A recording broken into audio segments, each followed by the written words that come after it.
Доброе утро, на календаре 10, да, действительно, 10 декабря. 7 часов. 7 часов утра. Телеканал Якутия-24, НВК Саха. Это «Утро Якутии». Вместе с вами мы сегодня рано-рано просыпаемся, но ранний подъем сегодня не повод грустить, потому что пятница на дворе, и проснуться сегодня стоит как минимум для того, чтобы вечером сказать, выходные настали. Да, наконец долгожданная пятница, но для многих, наверное, да, у кого пятидневная рабочая неделя. Все мы ее ждем с нетерпением, но, знаешь, мне кажется, все-таки жить нужно каждый день, как будто каждый день пятница. Ну, кроме среды, потому что среда – это маленькая пятница, мы это позавчера говорили. Ну а для тех, кто впервые за неделю включил нашу программу, напомним, что всю неделю вместе с вами встречаем мы эти будние дни. Катерина Винокурова и Павел Танин. И сегодня вновь подготовили много всего интересного, чтобы день был максимально полезным, продуктивным. Ну, вообще с позитивом мы его начинали. Да, так, сегодня в нашей программе мы поговорим о гениальных идеях технологического фестиваля «Тымны.нет». Также узнаем, как в Алдане готовят будущих чемпионов и звезд лыжного спорта. А также поговорим немножко вообще о здоровье, поговорим о продуктах здоровых и поговорим о том, как закупить, когда лучше и что закупить к новогоднему столу. И, кроме того, говоря про еду, опять же, сегодня мы приготовим вкусный завтрак с одним из очень-очень опытных и классных шеф-поваров. Что это будет за завтрак, кто его будет готовить, и это мы узнаем, конечно же, чуть попозже, но скажем одно. Можете запастись ингредиентами, там нужно... Которые, я думаю, у всех найдутся в холодильнике. Да, и приготовить вместе с нами этот вкусный завтрак, позавтракать очень вкусно. Что ж, ну а далее давайте знакомиться с погодой на сегодня. Сегодня в центральных районах в 6 часов утра температура воздуха составила 26-32 градуса.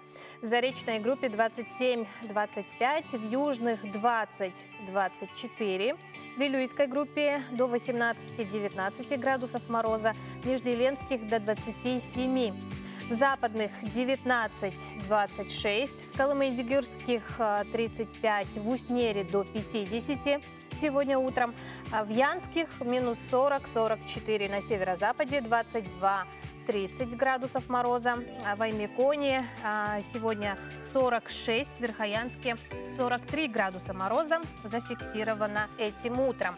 Температура воздуха в городе Якутске составила минус 26 градусов. Атмосферное давление 757 миллиметров ртутного столба. Сегодня днем в Якутске небольшой снег, ветер переменный 1,4 метра в секунду. Сегодня днем в Якутске ожидается до 24-26 градусов. Ну, кстати, напомним, что мы также работаем в прямом эфире, и вы в этом эфире можете принять участие, а именно написать сообщение какое-то на WhatsApp, возможно, вопрос нашим гостям, которые придут в нашу студию сегодня, или просто кого-то поздравить, пожелать доброго утра. Для этого есть номер WhatsApp, видите вы его на экране. Вот где-то вот там есть QR-код, вы можете его сосканировать. Номер такой: 8 914 273 4488. А психологи раскрыли секрет здоровой жизни. Как оказалось, секрет заключается в том, чтобы благодарить за все, что есть у тебя в жизни, и оптимистично смотреть на жизнь. Психологи из Мичиганского и Калифорнийского университетов применили новый высокотехнологичный подход к изучению связи между определенными чертами характера и здоровьем. Для этого было разработано специальное приложение для мобильного телефона с встроенными сенсорами, измеряющими артериальное давление и частоту сердечных сокращений. В исследовании приняли участие почти 5000 добровольцев из разных стран мира. В период с марта 2019 по декабрь 2020 скачавшие приложение участники по 3 раза в день отчитывались о своем уровне стресса, сне, физической активности, мыслях и ожиданиях. В итоге исследователи установили, что у оптимистичных и благодарных людей физическое и психическое здоровье лучше, чем у остальных.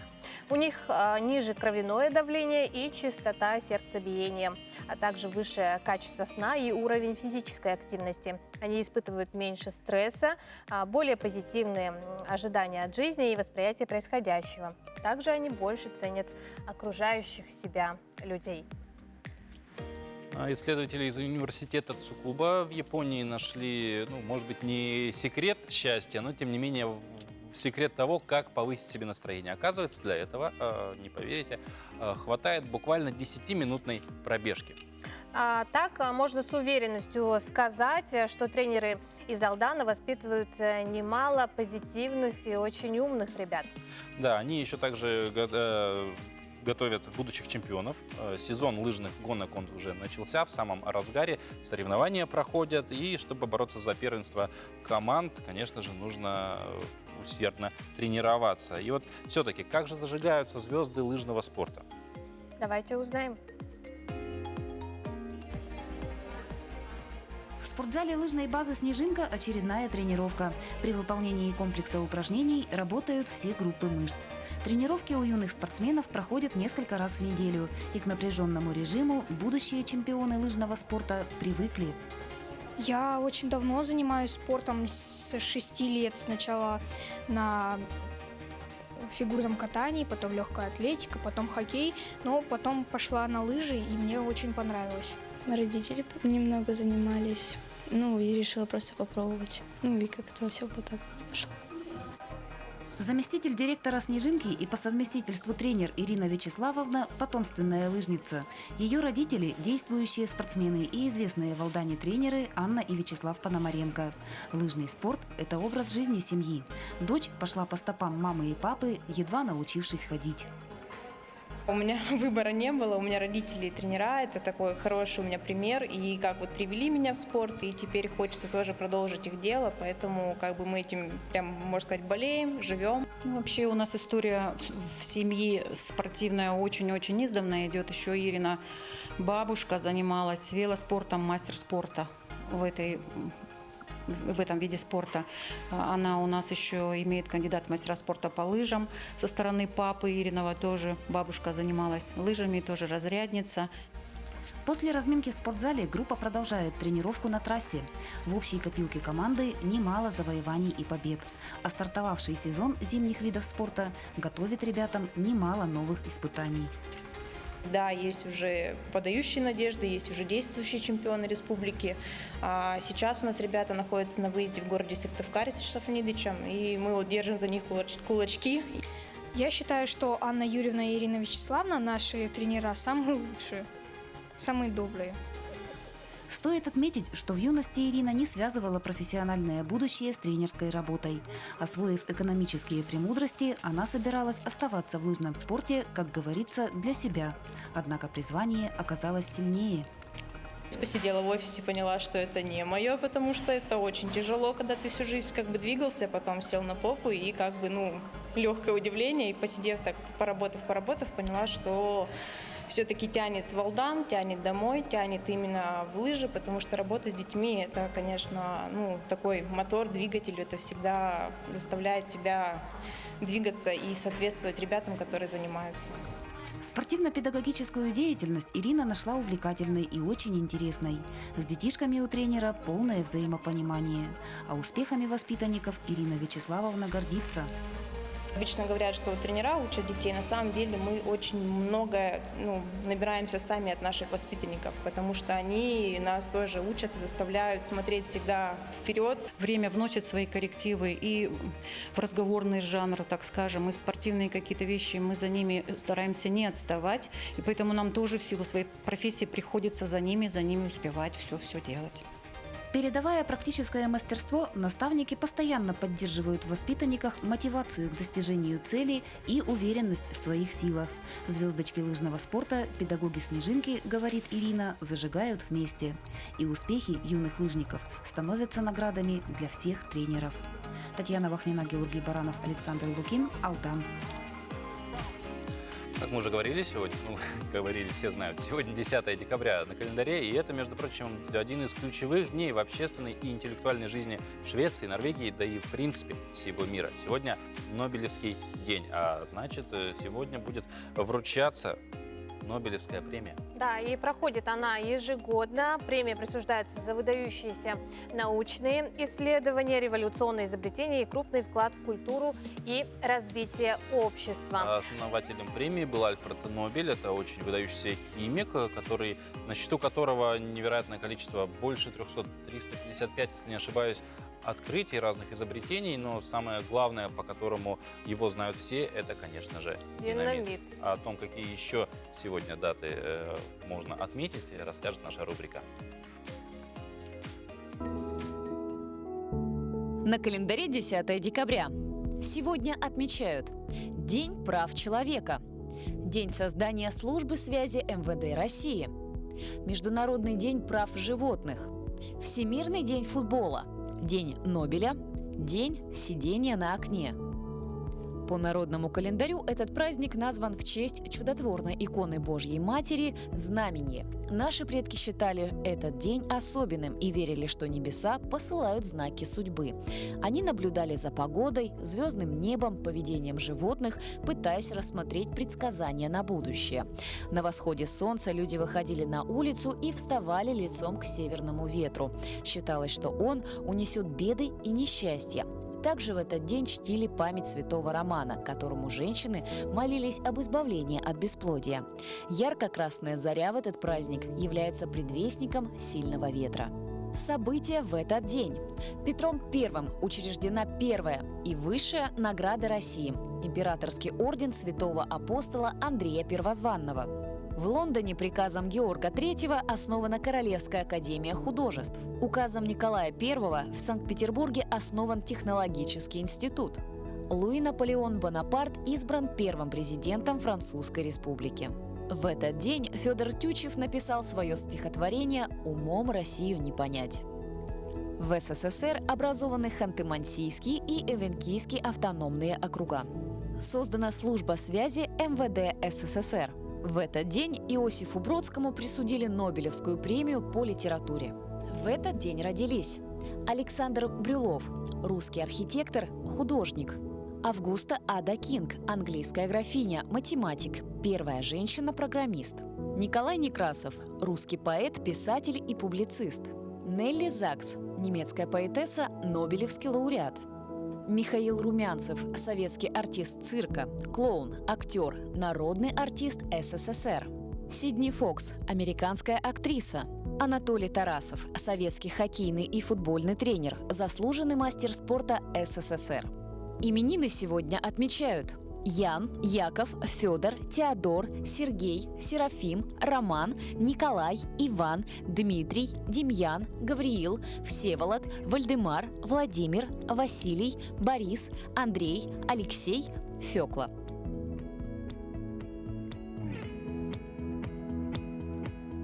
Как мы уже отметили, во всем мире отмечается сегодня День прав человека. В этом году ООН проводит день под лозунгом «Борись за чьи-то права сегодня». Да, права человека, они играют особую роль вообще во взаимоотношениях человека и государства, основополагающую, я даже сказал.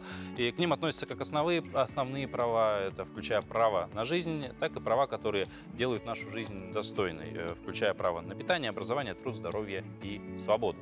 В связи с датой сегодня в нашей студии мы представляем нашу первую гостью. Это уполномоченный по правам человека Якутии Сардана Гурьева. Сардана Михайловна, здравствуйте. Здравствуйте. Да. Ну вот главный вопрос, который, наверное, он задается представителям разных направлений работы в течение уже 2 лет. Какие особенности в вашей работе появились вот в связи с пандемией? Спасибо за вопрос. Надо сказать, что в период ограничений в связи с новой коронавирусной инфекцией правозащитный орган Республики Саха-Якутия продолжает свою работу непрерывно, то есть мы не останавливались ни на один день. И в этой связи, конечно, сразу возникает абсолютно правильный вопрос, а каким образом можно к вам обратиться и получить, значит, правовое просвещение или обратиться за содействием восстановлению нарушенных прав. В этой связи я бы сразу хотела значит, сказать номер горячей линии 507-363 аппарату уполномоченного по правам человека в республике. И к нам в разы увеличилось количество обращений именно на эту горячую линию. Этот механизм сегодня позволяет чувствовать, скажем так, настроение наших людей, поскольку обращаются по самым разным вопросам. Это вопросы, которые касаются и права на охрану здоровья, по вопросу трудоустройства, по разным вопросам, которые касательно вообще трудовых споров, социальной защиты. и так далее. Поэтому весь спектр, который сегодня есть, волнует человека, значит, он у нас представлен как раз именно исходя из обращения на горячую линию. Звонят не только из города Якутска, звонят у нас граждане из разных наших улусов, районов республики. Поэтому, конечно, мы обращаем на данное направление работы очень серьезное внимание. И, безусловно, конечно, с учетом соблюдения всех ограничений проводится и прием граждан. Хочу тоже напомнить адрес: город Якутск, улица Курашова, 24, /1, кабинет 509, 5-й этаж. Также у нас наряду с этим, конечно, сейчас идет и цифровизация, поэтому повышается возможность доступа и через электронную почту. Поэтому, конечно, этот сервис у нас также продолжает быть сегодня востребованным. Тем более из отдаленных улусов значит, имеют возможность сразу обращаться через электронную почту. И также, конечно, можно сказать, через социальные сети и через Инстаграм тоже бывает ко мне разного рода обращения по оказанию помощи. Светлана Михайловна, ну вот говоря про способы обращения, вы сказали, есть почта, социальные сети, сейчас горячая линия. Ну, может быть, есть в перспективе план сделать, условно, как у многих сегодня структур, на сайте какую-то форму, что вот прям подать жалобу, или она уже Да, у нас она существует, и сайт saha.gov.ru – это эффективный, надо сказать, инструмент. Работают на этой платформе органы власти Республики Саха-Якутия, органы местного самоуправления. И на сайте saha.gov.ru уполномоченный по правам человека в Республике Саха-Якутия тоже представлен. Поэтому надо сказать, что гражданин, когда выражает свои чаяния, боль, там абсолютно, что называется, подход свободный. То есть гражданин сам что желает, на какие вопросы он обращает внимание, какие необходимы документы, значит, прикладывает. И, конечно, есть определенные там требования, в каком плане, что все-таки мы просим, чтобы гражданин указал, какие права, по его мнению, были нарушены или ограничены, в чем нужна в этой связи помощь. Потому как мы именно рассматриваем в контексте именно как раз соблюдения прав человека. Ну вот что касается нарушения прав человека, какие яркие примеры можно привести? Мы внимательно, действительно, это очень актуальный вопрос, мы внимательно мониторим поступающие обращения, и заявление, обращения, жалобы граждан для нас является основным источником, скажем так, информации. Как я уже сказала, мы проводим мониторинг и средств массовой информации, социальных сетей. И хотелось бы, ну, скажем так, подчеркнуть 3 наиболее такие горячие темы, которые сегодня волнуют граждан, проживающих в нашей республике. Традиционно это обеспечение права на жилье. То есть жилищные вопросы у нас остаются актуальными в деятельности правозащитного органа уже в течение 18 лет, со дня уже начала работы первого уполномоченного по правам человека в республике. Мы знаем, какая сейчас огромная работа проводится по переселению из ветхого аварийного жилья руководством республики, органами исполнительной власти, органами местного самоуправления. И, конечно, по разного рода механизмам возникают вопросы, где-то требуется и просвещение, где-то необходимо и содействие. Вот. И на втором месте это вопросы охраны здоровья и оказания качественной медицинской помощи, что обусловлено, понятное дело, сейчас с пандемией новой коронавирусной инфекции COVID-19. Значит, тут уже могут возникнуть вопросы, какого именно рода. Это касательно того, что начиная работы со скорой помощи и, значит, своевременной доставки пациентов в лечебные учреждения, то есть по вопросу организации санитарных рейсов и, значит, госпитализации и многих-многих других. И потому как на сегодня, конечно, как мы понимаем, право на охрану, право вообще на жизнь и на охрану здоровья, это тесно сегодня, в общем-то, переплетено. И на третьем месте это у нас возникают социальные вопросы. Социальное самочувствие граждан тоже очень важно. И мы хотели бы сегодня подчеркнуть, вот пользуясь сегодня замечательным днем, Международным днем прав человека, что нас радует то, что у населения республики, у граждан сохраняется надежда. Вот это очень важно сегодня мы чувствуем индикатор, когда по обращению мы видим, что Есть надежда, что когда все ограничения будут завершены, они действительно носят временный характер, как мы с вами знаем, и будет уже стабильность и определенные вопросы, которые носят долгосрочный характер, мы их видим в обращении граждан. Светлана Михайловна, спасибо большое, что пришли в эту студию. Я думаю, нужно закончить тем, чем стоило начать. Все-таки День прав человека. Наверное, имеет смысл вас фактически с профессиональным праздником поздравить. Спасибо Поздравляем. большое. Спасибо, что пришли осветить эту важную тему нам в студию. Ну а наши коллеги из информационной службы работают круглые сутки, чтобы мы с вами были в курсе последних событий. И прямо сейчас передаем им слово, расскажут они о последних новостях.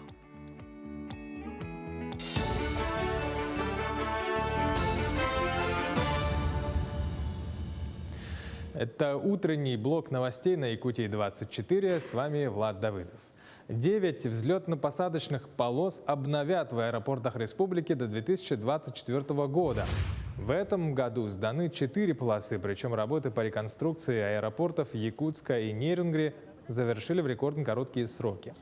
Помимо этого ввели в эксплуатацию полосы в Алекминске и Жиганске. Сейчас строительство новой полосы продолжается в 3 километрах от действующего аэропорта Мирного, где также возведут современный аэровокзал на 300 пассажиров в час. В различных частях столицы республики продолжаются работы по преображению облика города. Жителей Якутии за этот год уже успела порадовать обновленная местность возле Талого озера. Якутск преображается также и благодаря проекту «1000 дворов», в рамках которого у горожан появится множество мини-общественных пространств. Энтузиасты и блогеры также не остаются в стороне. Например, блогер Петр Андреев предлагает свою идею по преображению города. Оно заключается в расширении городских каналов, которые, по его словам, можно сделать судоходными. Однако пока эта идея находится только на стадии разработки. Ну, тут надо сформировать, получается, запрос от жителей. Вот. Надо как-то жителей подготавливать к этому.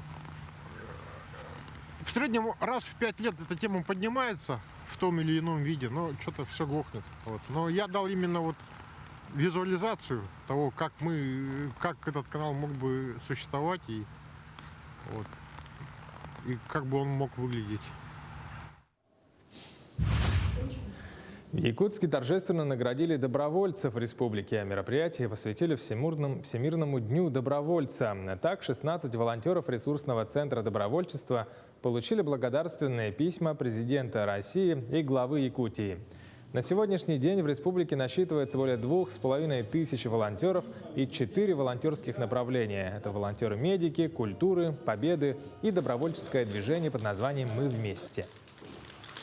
Глава Республики Саха-Якутия Арсений Сергеевич Николаев достаточно большое значение придавал и придает сейчас развитию волонтерского движения. Есть гранты как президента страны, так и главы Республики Саха-Якутия, которые позволяют вот в этом вот общественном пространстве работать. Поэтому я воспользуюсь сейчас такой возможностью и сказать о том, что те, кто желает помочь кому-либо, приходите в это прекрасное общественное пространство и просто будьте волонтерами.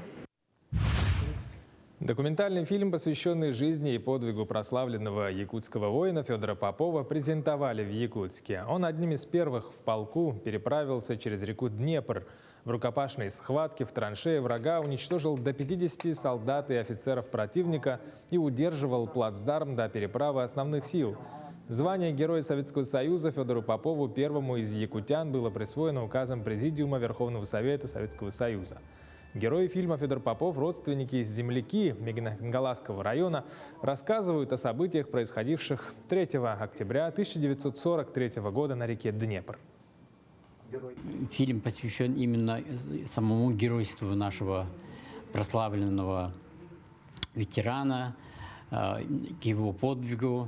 И, конечно же, мы, авторы фильма привлекли родственников, людей, которые знали его, рассказывающие о его детстве, о том, как он ушел на войну. И главный сюжет в этом фильме посвящен именно его геройству, когда он переплыл Днепр и на себя принял бой.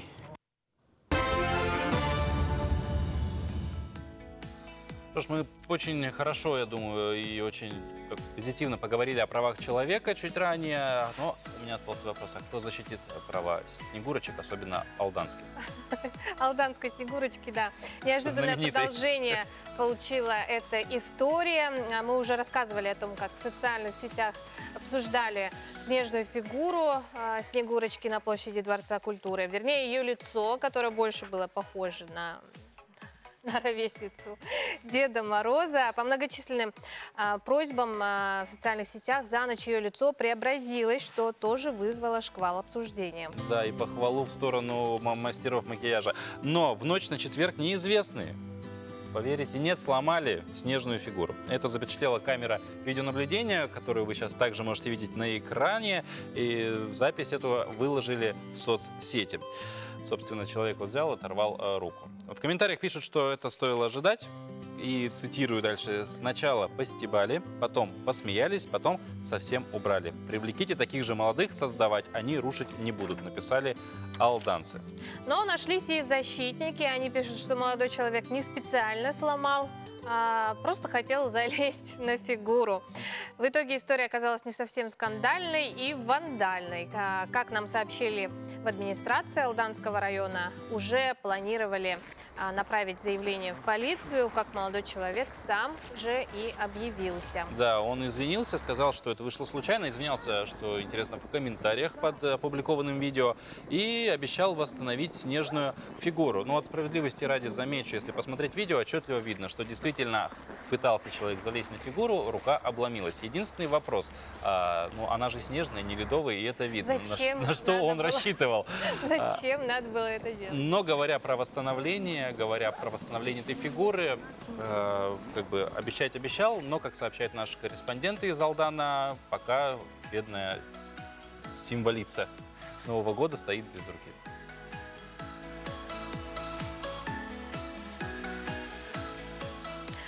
Ну а врач-диетолог Андрей Золотарев назвал продукты, которые необходимо уже сейчас купить к новогоднему столу. Врач рекомендует максимально избегать очередей в магазинах и не забывать про маски и социальную дистанцию. Покупку продуктов к новогоднему застолью можно разделить на 3 этапа. Что-то можно купить за месяц, что-то за 2 недели, а некоторые все-таки придется приобретать накануне праздника. Если вы все планируете заранее, ваш бюджет не треснет по швам, потому что он будет разделен на 3 разных похода, сказал Золотарев. Так, заранее можно купить, например, икру и оливки, которые спокойно доживут до праздников. Также сейчас не лишним будет приобрести консервированный горошек, кукурузу и другие подобные продукты. Сладости, конфеты и твердые сыры тоже можно купить уже сегодня. А за 2 недели до праздника советуют купить соленую рыбу. Также можно поступить и с копченостями.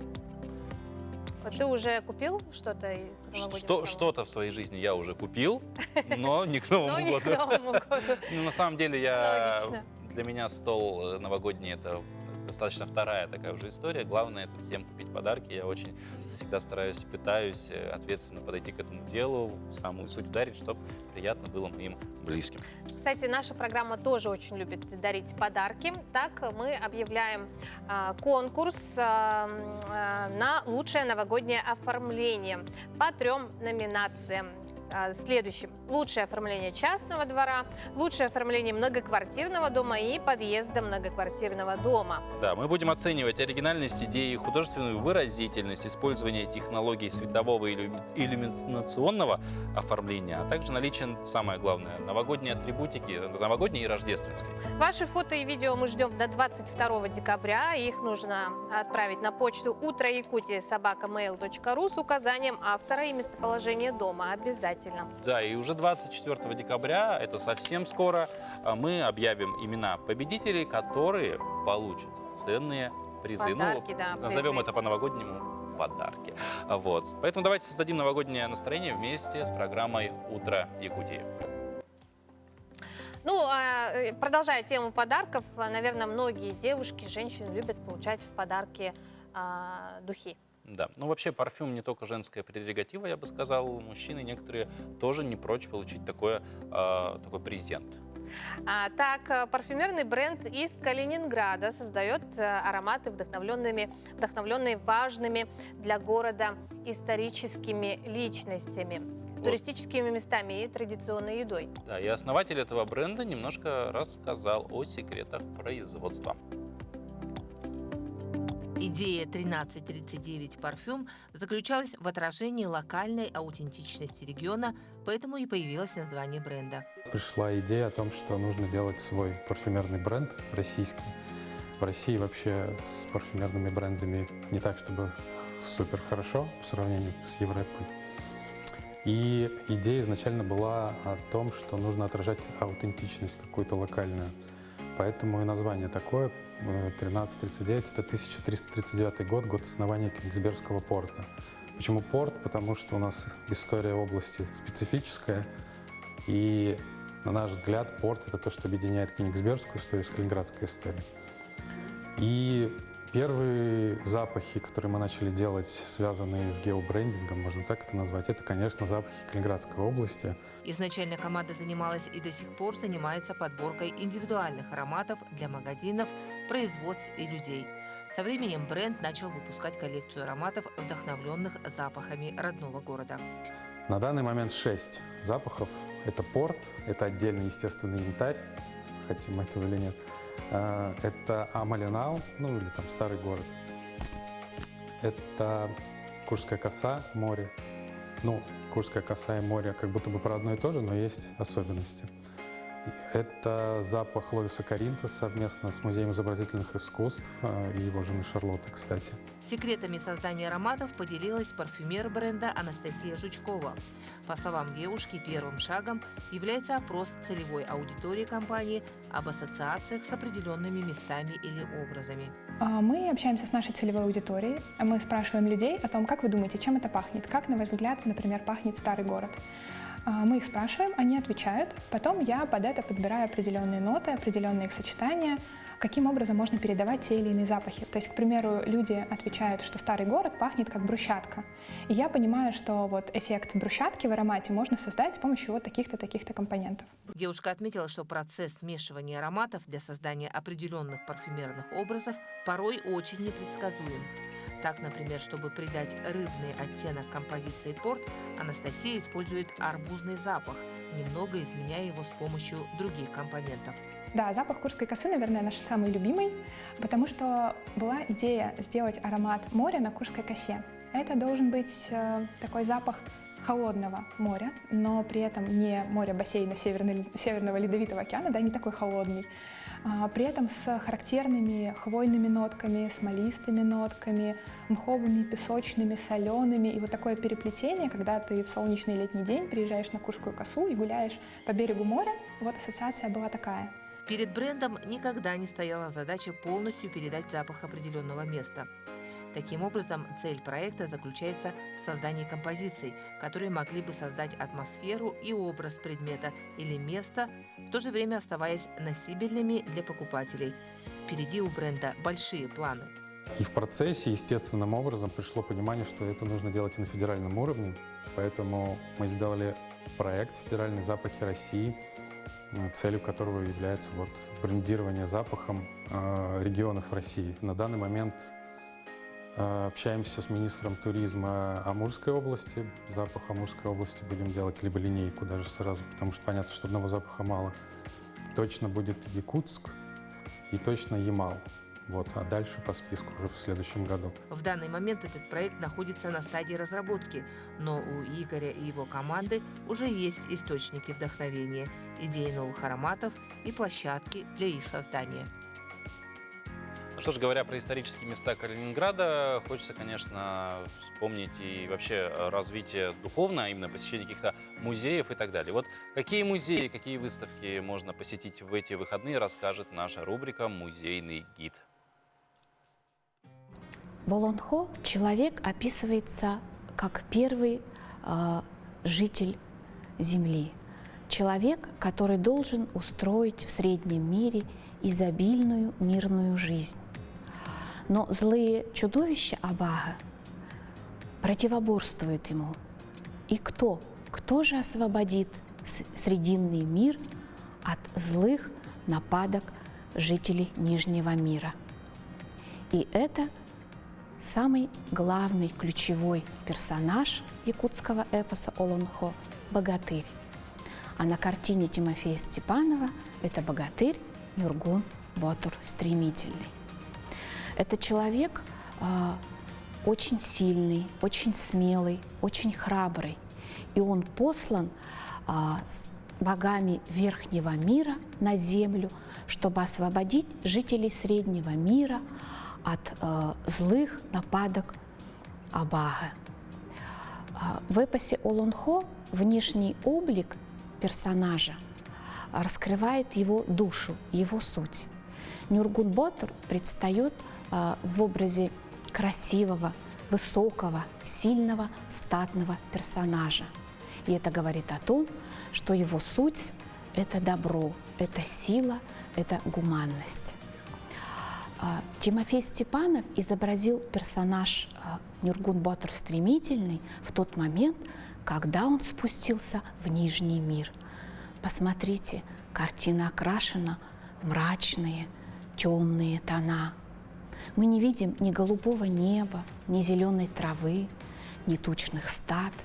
Везде только огонь, мрак и искры огня.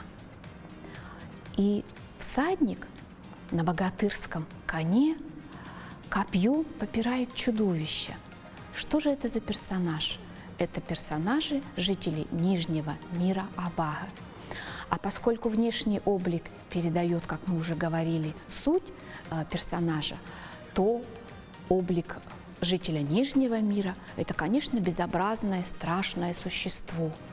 Но оно обладает волшебной силой и может превратиться в цветок или в дерево, или даже в прекрасную девушку.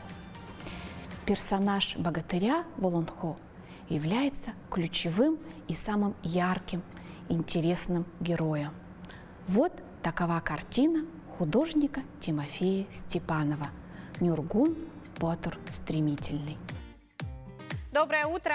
В историческом парке «Россия. Моя история» в эти дни пройдет технологический фестиваль «Тымны.нет». Мероприятие одновременно, к слову, пройдет в 9 регионах.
Фестиваль знакомит с практиками будущего, научными исследованиями, стартапами, проектами и воплощениями их в жизнь. Да, Тымны.нет пройдет в рамках Года науки и технологий, а также празднования столетия кружкового движения в России.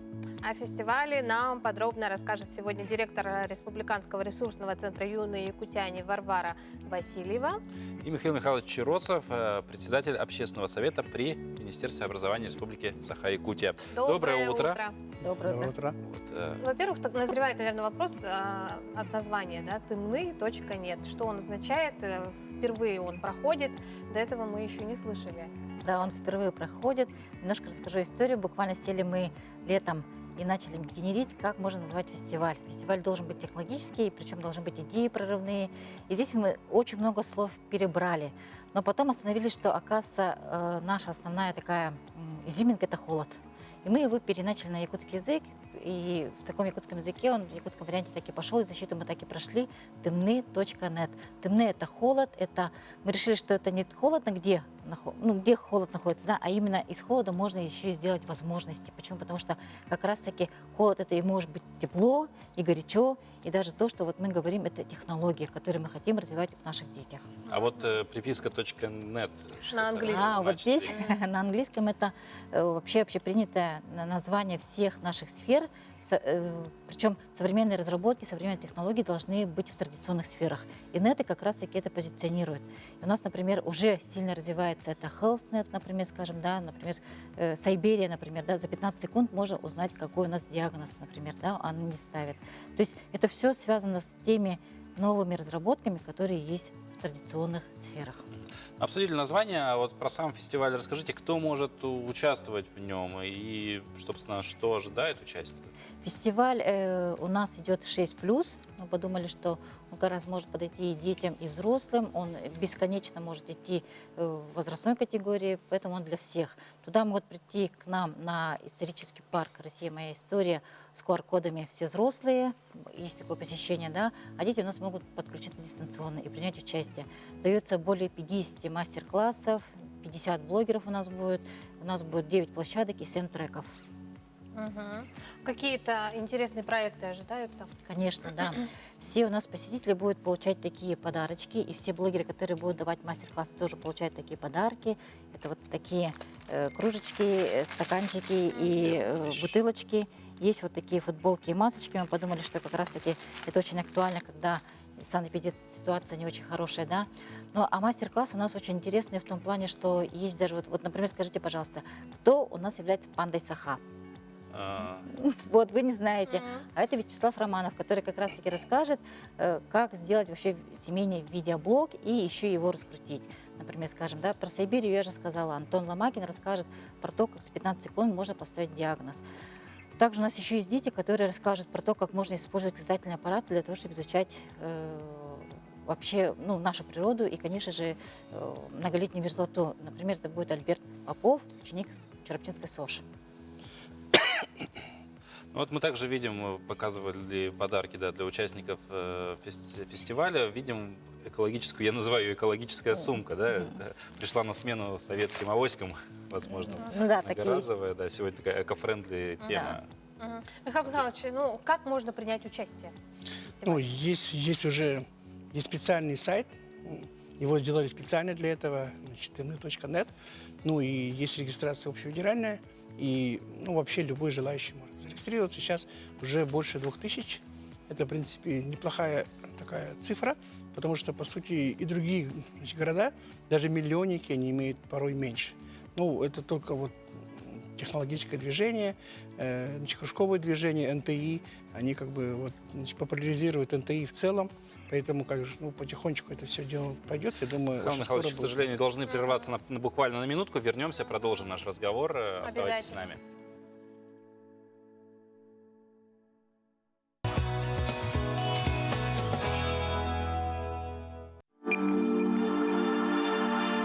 Дорабакышанların örgüye akılmışları tozko. Sanatçılar aksilerin tuhnan kapsarı. Üstünce tarda хата тахсыны вон төкүнү гөртөйт висоны беберисаны нарвырозы григер купонлар. Дәтем доктор катысыр.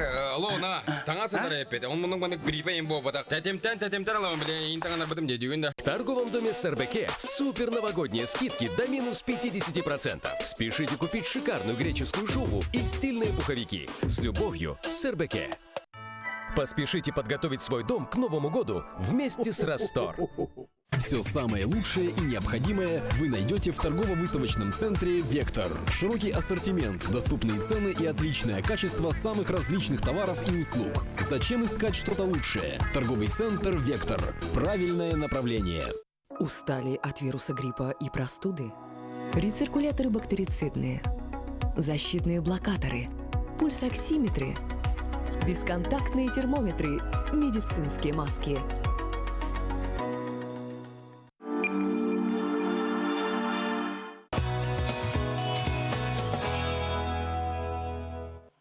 Это «Утро Якутии», телеканал Якутия-24, НВК «Саха». Перед нашим перерывчиком небольшим мы начали разговаривать про фестиваль Tymny.net, который в эти выходные пройдет в историческом парке «Россия. Моя история».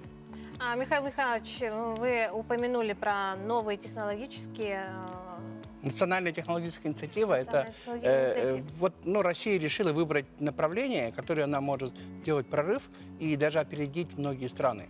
Поэтому были выбраны определенные области, их назвали Национальная технологическая инициатива. То есть НТИ сокращенно, сейчас она внедряется, но она появилась как научная такая штука, а вот появилась как уже для народа, как под названием кружковое движение НТИ. Это очень правильно было сделано. И там есть еще такой раздел Олимпиады НТИ. У нас есть в Олимпиадах НТИ даже результаты федерального уровня. То есть наши дети из Якутии, там есть у них определенные преимущества при поступлении в вузы и так далее. То есть это движение, думаю, будет иметь большую перспективу. И страна в целом, государственная политика в области науки и технологий, вы же знаете, что идет год науки и технологий, она как раз на это направлена. И такие фестивали, они тоже этому способствуют. Причем есть очень интересные блогеры, которых, ну вот, стартаперы высокого очень технологического уровня. Но они рассказывают очень популярно. То есть там многие IT-проекты, которых, ну, надо посмотреть и взрослым, как это все надо реализовывать, двигать, продвигать. Полезно будет. Очень много интересных проектов, и особенно в области IT, которые мы являемся лидерами в Дальнем Востоке и гордимся этим, потому что, в принципе, и новое идет поколение, то есть конкурс «Моя профессия IT», например, здесь там 1500 участников, уже еще больше будет. Поэтому, ну вот, фестиваль – это точка отправная, которой нужно идти дальше. Давайте напомним дату фестиваля и можно ли присоединиться будет онлайн. Да, он у нас начинается завтра. Можно уже сегодня пройти регистрацию. И, конечно, завтра мы ждем всех гостей, которые хотят увидеть наших и детей, и взрослых, которые говорят о технологическом будущем. Почему? Потому что будет очень хорошая выставка еще «Будущее обыденно», в котором как раз-таки расскажут, как будет у нас работать парк будущих поколений и как вообще будет развиваться наше технологическое будущее. Варвара Альбертовна, Михаил Михайлович, спасибо вам за участие в эфире. Да, желаем, чтобы фестиваль прошел. И там же идет выставка «Академическая наука, технологии» в историческом парке. Еще лишний повод посетить фестиваль. Спасибо. Да, но мы продолжаем наш эфир, и продолжат его наши коллеги из информационной службы. Они подготовили свежую подборку новостей, расскажут о событиях в республике за ее пределами.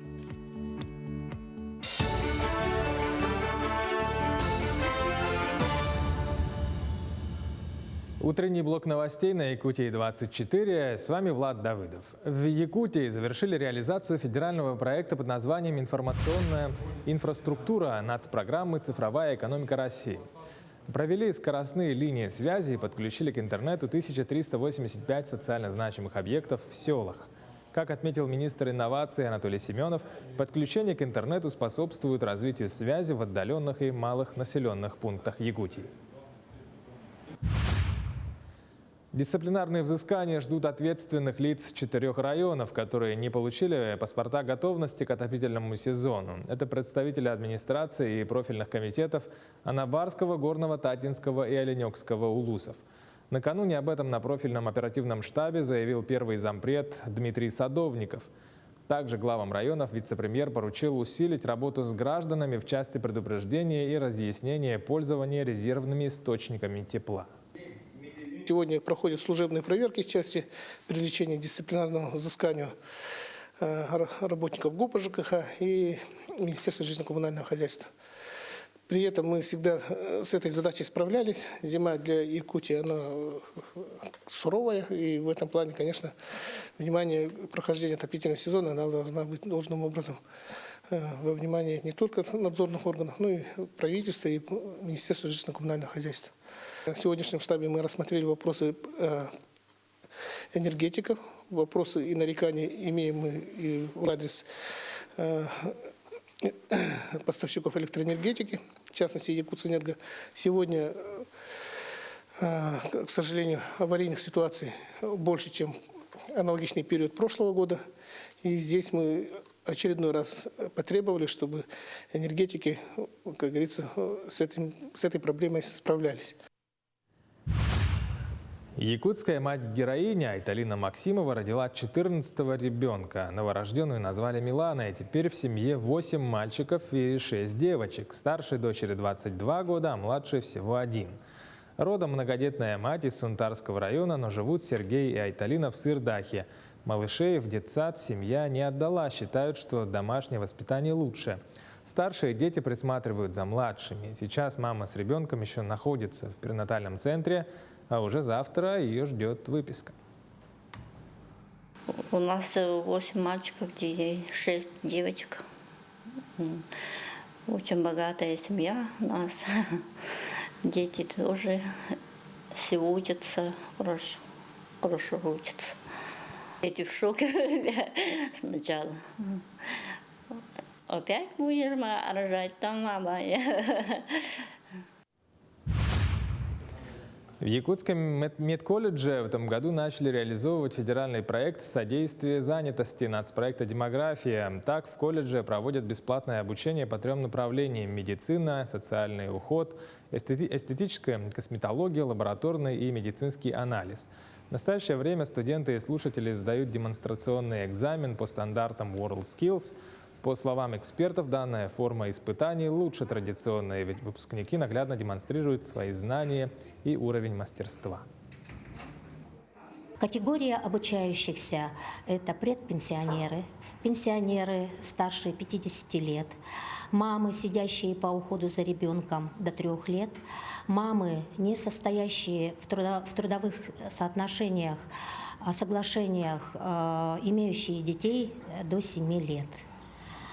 Демонстрационный экзамен дает право профессиональной деятельности и возможность трудоустройства.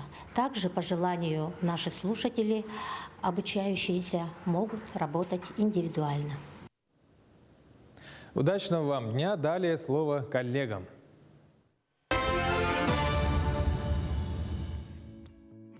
Спасибо коллегам, и мы продолжаем. Паша, съел ли ты сегодня что-то на завтрак и успеваешь ли ты вообще завтракать? Я что-то съел, меня выручают на самом деле сухие завтраки или яйца, сваренные накануне, потому что больше времени, чтобы проснуться, все подготовиться к эфиру, у меня не остается. Ну вообще, да, мне кажется, залог хорошего настроения дня – это вкусно и полезно позавтракать. Как, например, блюдо из следующей нашей рубрики. Мы будем с шеф-поваром готовить с Григорием Тетериным. Приготовим японский омлет, рулет с ветчиной и сыром. В принципе, ингредиенты там достаточно простые. Можете присоединиться и готовить вместе с ним. Доброе утро, меня зовут Тетерин Григорий. Я являюсь шефом данного ресторана, в нашем случае винной мидии. Блюдо будет называться японский омлет с ветчиной и сыром. Для этого нам нужно будет гастроемкость, разбить туда 2 яйца. Аккуратно.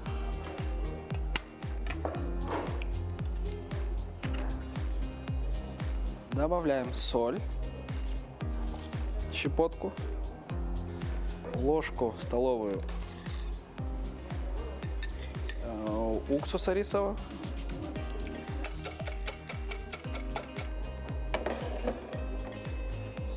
выливаем полностью его. Равномерно по сковороде его распределяем. Так как у нас будет с ветчиной и сыром, разлаживаем ветчину, добавляем сыр и потихонечку это все дело мы скручиваем в рулет, так сказать. Рулетик потихонечку.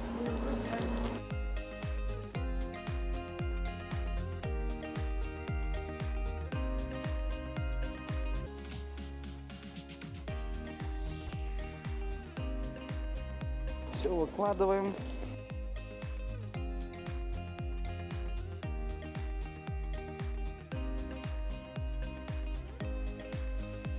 Режем на ровные порции, на ровные кусочки.